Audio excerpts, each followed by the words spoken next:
अल्लाह ताला काफिर को मुंह के बल चलाएगा। हजरत अनस रजी अल्लाह अन्हा फरमाते हैं कि एक शख्स ने नबी मुकर्रम सल्लल्लाहु अलैहि वसल्लम से सवाल किया, या रसूल अल्लाह, अल्लाह ताला ने कुरान मजीद में फरमाया है, हम क़यामत के दिन इन किफ़ार को उनके चेहरों के बल चलते हुए अंधे, गूंगे और बहरे बनाकर उठाएंगे, वो अपने चेहरों के बल कैसे चलेंगे? तो अब सल्लल्लाहु अलैहि वसल्लम ने फरमाया किया, जिस ज़ात ने दुनिया में इंसान को 2 पाँव पर चलाया किया, वो क़यामत के दिन चेहरे पर नहीं चला सकता।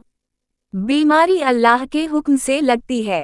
हज़रत अबू हरीरा रज़ी अल्लाह अन्हा फरमाते हैं कि नबी रहमत सल्लल्लाहु अलैहि वसल्लम ने फरमाया, एक की बीमारी दूसरे को नहीं लगती और ना ही सफ़र नामी बीमारी है, याद सफ़र के महीने की नहुसत का वजूद है और ना ही हामा मकतूल की रूह की खोपड़ी परिंदा बिन जाने का वजूद है। एक अराबी में सवाल किया, या रसूल अल्लाह, फिर ऐसा क्यों होता है कि हिरन की तरह चाक वाव चौबनद ऊँटों में जब खारिज ज़दा ऊँट अलिफ जाता है तो वो उनको भी खारिज अदा कर देता है? नबी सल्लल्लाहु अलैहि वसल्लम ने इरशाद फरमाया, उनको तो खारिज ज़दा ऊँट ने बीमारी लगाई थी, तो पहले ऊँट को किसने बीमारी लगाई थी? यानी जिस तरह पहले उनको अल्लाह ने बीमारी लगाई थी, इस तरह दूसरों को भी अल्लाह ने लगाई थी।